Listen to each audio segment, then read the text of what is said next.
নমস্কার প্রিয় বন্ধু বান্ধবীরা এবং ভাই বোনেরা, জন্মবার অনুসারে কোন দেবতার পূজা করলে বেশি ফল মেলে জানেন?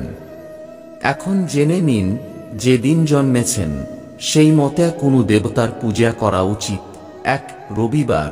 এই দিনে জন্ম হলে ভগবান বিষ্ণুর পূজা করতে হবে। তবে মন চাইলে ভগবান বিষ্ণুর যে কেন অবতার, যেমন শ্রীকৃষ্ণ অথবা ভগবান রামেরও পূজা করতে পারেন। 2. সোমবার।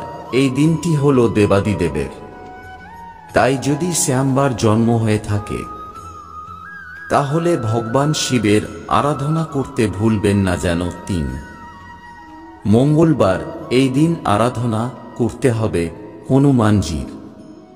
এমনটা করলে মনের সব ইচ্ছা পূরণ হতে দেখবেন সময় লাগবে না। 4. বুধবার। এই দিন যদি আপনি জন্মগ্রহণ করে থাকেন তাহলে আপনার ঠাকুর ঘরে ভগবান গণেশকে প্রতিষ্ঠিত করতেই হবে, কারণ এমনটা বিশ্বাস করা হয় যে বুধবার বাপ্পার আরাধনা করলে দারুণ ফল মেলে। 5. বৃহস্পতিবার।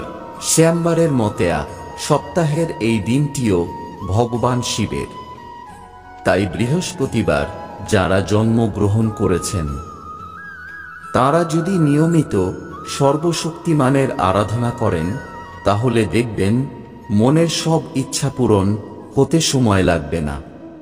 6. শুক্রবার। যদি সপ্তাহের এই দিনে জন্মগ্রহণ করে থাকেন তাহলে মা দুর্গার আরাধনা করতে হবে।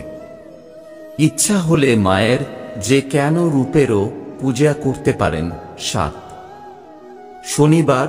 সপ্তাহান্তে যদি জন্ম নিয়ে থাকেন তাহলে হনুমানজি অথবা কাল ভৈরবের পূজা করা মাস্ট।